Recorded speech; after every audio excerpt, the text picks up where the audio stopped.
नमस्कार, आदाब, सत श्री अकाल दोस्तों। स्वागत है आप सबका मेरे YouTube चैनल स्वप्निल जंक्शन पर और मैं आशा करता हूं कि आप सभी स्वस्थ और सुरक्षित होंगे। दोस्तों, जब पिछले बरस कोरोना महामारी आई और पूरे विश्व ने एक वायरस की तीव्रता, एक वायरस का प्रभाव और एक वायरस कितना खतरनाक हो सकता है पूरे विश्व पर, इस तमाम चीज को देखा, इसे झेला, इससे संघर्ष किया और अभी धीरे धीरे ही सही लेकिन इससे अब उभरने की प्रक्रिया शुरू हो गई, क्योंकि हर क्रिया के बाद प्रतिक्रिया आती है। लेकिन जब ये कोरोना का पेंडेमिक आया तो पूरी दुनिया को इस बात का एहसास भी हुआ, दुनिया के तमाम देशों को इस बात का एहसास हुआ कि दरअसल हमें तो पहले अपने हितों को देखना चाहिए। लिहाजा आपने पिछले बरस ही ऐसे मोटोज या फिर यूं कहिए कि ऐसे कैंपेन्स, ऐसे नारों का आविष्कार सुना जिसमें आत्मनिर्भर भारत हो या फिर अमेरिका फर्स्ट हो, या दुनिया के तमाम देशों ने पहले अपनी प्राथमिकताओं को ऊपर रखते हुए, पहले अपने इंटरेस्ट को ऊपर रखते हुए पहले उसको एड्रेस किया और फिर अगर उनके पास कुछ चीज बची या फिर कोई चीज एक्सेस में रही तो फिर उन्होंने दुनिया के दूसरे देशों की सहायता की। लेकिन जब यहां पर बात मैं एक अदृश्य शत्रु की कर रहा हूं, एक वायरस दिखता नहीं है, ऐसे में जब दुनिया ने यह सोचा कि पहले क्यों ना हम अपने समस्याओं का, अपनी हेल्थ के इंफ्रास्ट्रक्चर को एड्रेस करें अपने तरीके से, चाहे फूड की रिक्वायरमेंट हो या फिर जॉब्स की रिक्वायरमेंट हो या फिर वैक्सीन की रिक्वायरमेंट हो, दुनिया के जब बड़े बड़े देशों ने यह सोचा कि दरअसल पहले हम अपने आप को देखें, लेकिन वो तो बात थी एक अदृश्य शत्रु की। लेकिन जब बात एक ऐसे शत्रु की हो जाती है जो कि सामने दिखता है और दुनिया के उन बड़े बड़े देशों को यह साफ तौर पर दिख रहा है जहां पर एक समान व्यवस्था शासन की लागू है, जिसे हम लोकतंत्र कहते हैं, यानी दुनिया के जो बड़े बड़े देश हैं जहां पर डेमोक्रेसी है, उन्हें यह साफ तौर पर दिख रहा है कि किस प्रकार से दुनिया में एक देश है जो कि एक प्रकार से वर्ल्ड ऑर्डर को सेट करना चाहता है, या यूं कहिए कि वर्ल्ड लीडर बनना चाहता है, वर्ल्ड ऑर्डर को अपने इंटरेस्ट के माकूल, अपने अनुकूल करना चाहता है और शीर्ष पर स्वयं बैठना चाहता है। आप समझ ही गए होंगे मैं किस देश की बात कर रहा हूं। मैं बात कर रहा हूं चीन की। चाइना के बारे में दोस्तों आप ये बात जानते हैं कि चीन दरअसल विस्तारवादी है। उसका ये मकसद या उसका उद्देश्य कह लीजिए या फिर जो वहां पर विचारधारा है, आप उसके अनुसार देख लीजिए तो उनकी विचारधारा दरअसल इस प्रकार से है कि हमें दरअसल दुनिया की भूमि पर कब्जा करना है। इसलिए आप देखते हैं कि चीन के भारत समेत कई पड़ोसियों से उसके विवाद रहते हैं भूमि को लेकर। भारत हो, जापान हो, फिलीपींस हो, ताइवान हो, हांगकांग हो, कई सारे ऐसे देश हैं जिनके साथ चीन का 36 का आंकड़ा रहता है, क्योंकि चीन की नजरें दूसरे देशों की भूमि पर रहती है, चीन की नजरें दूसरे देशों की संप्रभुता पर रहती है। ऐसे में जहां पर इस दुनिया के भीतर रैपिडली ग्लोबल चेंजेस हो रहे हैं, वैश्विक स्तर पर घटनाक्रम जिस प्रकार से बदल रहे हैं और जिस तीव्र गति के साथ बदल रहे हैं, उसके बाद बहुत जरूरी हो जाता है कि अगर हमें एक शत्रु दिख रहा है तो फिर दुनिया के जो वो लोकतंत्र पर विश्वास करने वाले देश हैं, अगर उन्हें यह चीज दिख रहा है कि दुनिया के किसी एक कोने में लोकतांत्रिक मूल्यों पर आक्रमण हो रहा है, तो फिर उन्हें एक साथ होने की आवश्यकता है। मैं बात कर रहा हूं दोस्तों बड़ी खबर की, जो कि है इंटरनेशनल खबर है और भारत के दृष्टिकोण से बहुत ही अहम है, क्योंकि भारत के प्रधानमंत्री नरेंद्र मोदी दरअसल अमेरिका के दौरे पर रवाना हो गए हैं। 4 दिवसीय ये दौरा है, 22 सितंबर यानी आज से ये शुरू हुआ है ऑफिशियली मान लीजिए, और ये 25 सितंबर को ये खत्म होगा, यानी 22 से 25 सितंबर तक प्रधानमंत्री नरेंद्र मोदी अमेरिका में रहेंगे और इस दौरान वो वहां पर मल्टीपल इवेंट्स में हिस्सा लेंगे। वो पूरा स्केड्यूल मैं आपको बताऊंगा। बहुत सारे इस पूरे दौरे के वार्ता के और जो इस दौरे में वार्ताएं होने वाली हैं, जो प्रधानमंत्री का संबोधन होगा, जो अलग अलग शिखर सम्मेलन होंगे, उसके क्या मायने हैं, उसके क्या अभिप्राय हैं, आज की इस वीडियो में उन्हीं सब बातों में चर्चा करेंगे दोस्तों। देखिए, जैसा कि मैंने शुरुआत में आपसे कहा कि विश्व इस समय बहुत सारे संकटों से जूझ रहा है। ऐसे में ग्लोबली एक स्ट्रेटेजिकली या फिर एक फ्रेंडशिप के आधार पर भारत को बहुत जरूरी है कि भारत को उन देशों का साथ चाहिए जो कि ये जो हमारे आसपास पड़ोसी देश हैं, उनकी नापाक हरकतों और उनके नापाक मंसूबों को टैकल करने की दिशा में हो। क्योंकि आप जानते हैं कि जिस प्रकार से अफगानिस्तान में सत्ता का हस्तांतरण हुआ, जिस प्रकार से दुनिया कोविड के पैंडेमिक से अभी भी उभरी नहीं है, अभी भी हम एक प्रकार से पोस्ट पेंडेमिक एरा में नहीं रह रहे हैं, बल्कि हम विद इन पेंडेमिक में रह रहे हैं। इसके अलावा वैक्सीनेशन का एक बहुत बड़ा संकट है, वैक्सीन का एक बहुत बड़ा संकट है, प्लस जलवायु परिवर्तन का एक बहुत बड़ा संकट है, आर्थिक मंदी का एक बहुत बड़ा संकट है, और भी बहुत सारे संकट हैं। तो ऐसे में पीएम मोदी की अमेरिका की ये पहली यात्रा इस सेंस में मैं कह रहा हूं क्योंकि जब से जो बाइडेन बने हैं तब से प्रधानमंत्री मोदी का ये पहला दौरा है। और आप ये बात जानते हैं, वैसे मैं आपको बताना चाहूंगा कि प्रधानमंत्री मोदी कुल मिलाकर ये 7वीं बार as a prime minister America के दौरे पर गए हैं। इससे पहले वो 2014 में गए, 15 में गए, 16 में 2 बार गए थे, 17 में गए और 19 में गए थे। 19 का आपको याद होगा कि जब डोनाल्ड ट्रंप ने ह्यूस्टन में वो एक बहुत ही प्रसिद्ध और बहुत ही प्रचलित लोकप्रिय कार्यक्रम करवाया था, हाउडी मोदी। और फिर उसके बाद डोनाल्ड ट्रंप भी भारत आए थे 2020 में, आपको याद होगा, पेंडेमिक से एन पहले, लॉकडाउन से एन पहले, और यहां पर नमस्ते ट्रंप हुआ था। तो कुल मिलाकर प्रधानमंत्री मोदी अभी तक 6 बार जा चुके हैं America as a prime minister, लेकिन यह उनकी 7वीं यात्रा होगी। लेकिन जब से जो बाइडेन वहां के राष्ट्रपति बने हैं, चुनाव जीते हैं वो, तकरीबन 8 महीने 9 महीने का समय हो चुका है शपथ ग्रहण के उनके, तो उसके बाद से ये पहली बार है कि प्रधानमंत्री मोदी उनके साथ प्रत्यक्ष तौर पर व्यक्तिगत रूप से आमने सामने मुलाकात करेंगे। इससे पहले भी 2 बार वर्चुअली उनकी बैठक या उनकी मुलाकात कह लीजिए वो हुई है जो बाइडेन के साथ, टेलीफोनिक कन्वर्सेशन भी हुआ है, लेकिन ये प्रथम बार है कि वो उनको फेस टू फेस सामने देखेंगे, जहां पर व्हाइट हाउस में उनकी मुलाकात होगी वॉशिंगटन में, और व्हाइट हाउस में राष्ट्रपति जो बाइडेन दरअसल उनकी आगवानी करेंगे प्रधानमंत्री मोदी की। जल्दी से मैं आपको कार्यक्रम बता देता हूं दोस्तों, क्योंकि अलग अलग सा ये बड़ा ही टाइट स्केड्यूल है प्रधानमंत्री का। इसमें आज चूंकि सुबह सुबह वो देश की राजधानी दिल्ली से रवाना हुए हैं, और जिस समय आप ये वीडियो देख रहे हैं उसके कुछ घंटों के बाद ही वो अमेरिका की भूमि पर होंगे, और वॉशिंगटन में उनका जो वीवीआईपी जो जहाज है वो उतरेगा, और उसके बाद मोदी का जो ये दौरा है वो शुरू हो जाएगा। सबसे पहले मैं आपको बताना चाहूंगा कि 23 सितंबर को यानी कल, और ये जो मैंने आपको बात बताई कुछ घंटों की, कि कुछ घंटों बाद प्रधानमंत्री मोदी उतरेंगे वहां पर, तो ये भारतीय समय अनुसार आप जानते हैं कि आधी रात का समय होगा, तो उस समय वहां पर उतरेंगे। लेकिन अमेरिका में वो तकरीबन आप मानकर चलिए कि देर शाम वहां पर वो उतरेंगे। लेकिन बहरहाल बात वो नहीं है, बात दरअसल इस प्रकार से है कि इनका स्केड्यूल किस प्रकार का है। देखिए 23 सितंबर को ये उपराष्ट्रपति कमला हैरिस से मुलाकात करेंगे, बहुत ही महत्वपूर्ण मुलाकात है। कमला हैरिस आप जानते हैं भारतीय मूल की हैं और पहली महिला उपराष्ट्रपति हैं यूएस की, उनसे मुलाकात इनकी स्केड्यूल है। उससे पहले मैं आपको बताना चाहूंगा कि दरअसल एप्पल के प्रमुख टिम कुक के साथ भी इनकी बैठक हो सकती है, यानी एप्पल कंपनी के जो सीईओ है टिम कुक, उनके साथ इनकी बैठक हो सकती है। प्लस मैं आपको बताना चाहूंगा कि जो कुछ शीर्ष कंपनियों के जो सीईओज हैं उनके साथ भी पहले ये बैठक करेंगे, फिर इसके बाद इनकी बैठक होगी 23 तारीख को उपराष्ट्रपति कमला हैरिस के साथ। 24 सितंबर यानी अगले दिन यानी शुक्रवार को इनकी बैठक होगी अमेरिकी राष्ट्रपति जो बाइडेन के साथ, जो कि इनकी पहली द्विपक्षीय वार्ता होगी। इसके अलावा 25 तारीख को दोस्तों मैं आपको बताना चाहूंगा कि न्यूयॉर्क में, क्योंकि 24 की देर शाम को ये रवाना हो जाएंगे न्यूयॉर्क के लिए, न्यूयॉर्क में संयुक्त राष्ट्र की महासभा के 76वें सत्र में वहां पर इनका संबोधन होगा, वहां पर ये भाग लेंगे और अपनी बात रखेंगे। इसके अलावा दोस्तों मैं आपको एक चीज और बताना चाहूंगा कि 23 तारीख को, जो कि कल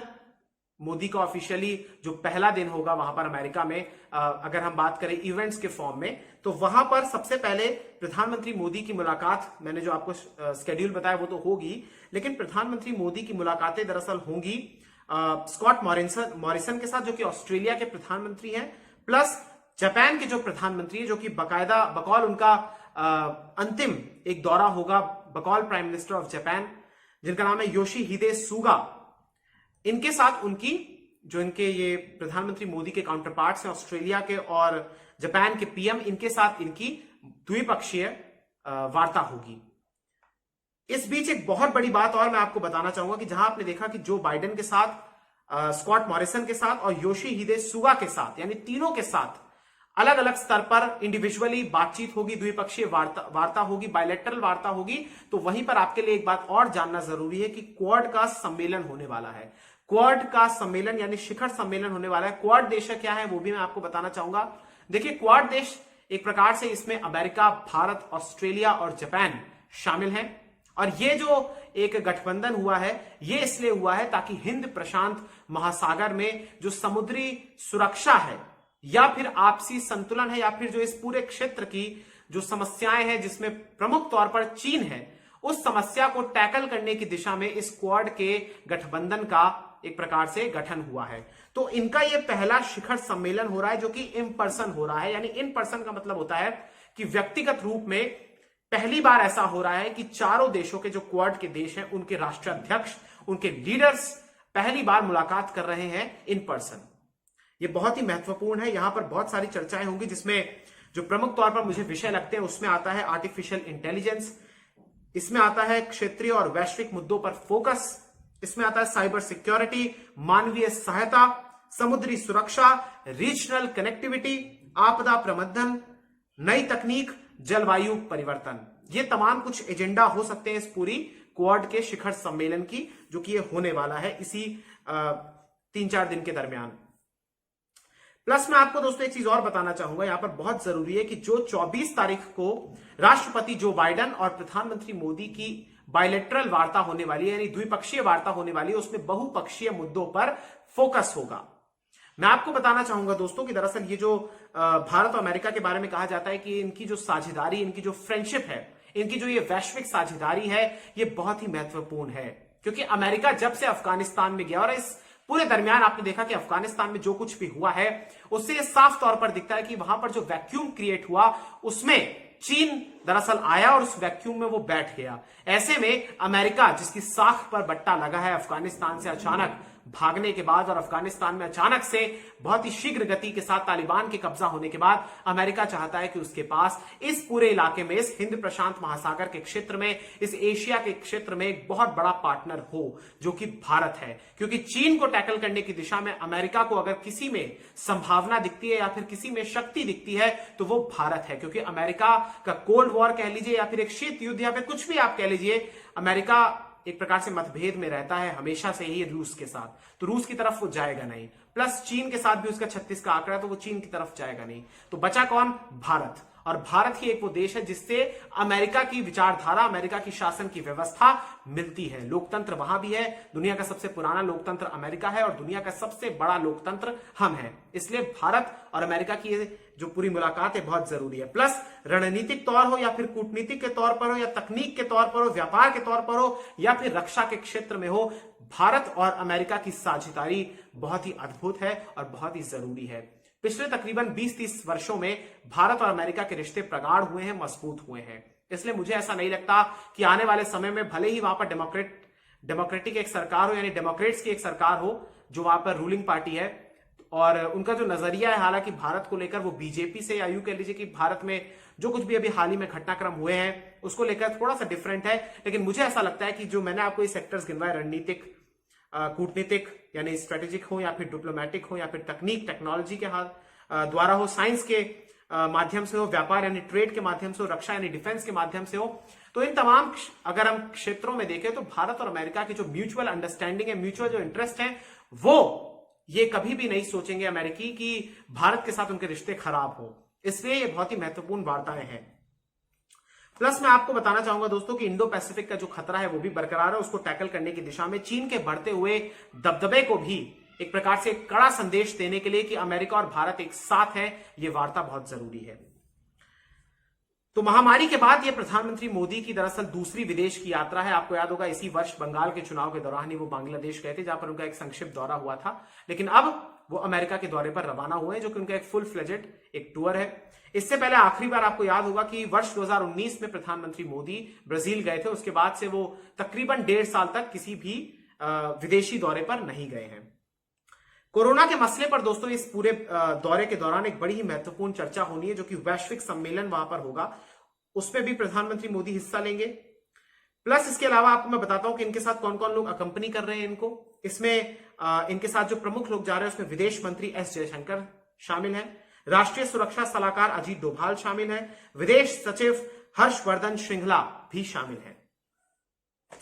तो ये तमाम कुछ बातें हैं दोस्तों जो बहुत जरूरी है, क्योंकि रैपिड जो ग्लोबल डेवलपमेंट्स हो रही है दुनिया के अंदर, बहुत जरूरी है कि उस पर बड़े बड़े जो देश हैं जो प्रभाव रखते हैं वो आपस में चर्चा करते रहे, उनको एड्रेस करते रहे। जो बाइडेन के साथ प्रधानमंत्री मोदी की ये पहली वार्ता है जब से वो राष्ट्रपति बने, लेकिन आखिरी बार जो बाइडेन से अगर मैं आपको बताऊं कि फेस टू फेस कब मिले थे प्रधानमंत्री मोदी, तो वो उस समय मिले थे 2014 में। तो उसके तकरीबन 7 वर्षों के बाद अब प्रधानमंत्री की सीधे तौर पर आमने सामने की मुलाकात हो रही है। भारत का स्टैंड एक बड़ा ही क्लियर है कि भारत फ्रेंडशिप और रिलेशनशिप में विश्वास रखता है, लेकिन भारत कभी भी ये नहीं चाहता या भारत की ये सोच नहीं रही है कि हम एलाई बने यूएस के। भारत हमेशा से ही गुट निरपेक्ष रहकर होकर रहा है। आपको याद होगा जब सोवियत संघ का दौर हो और सोवियत संघ के और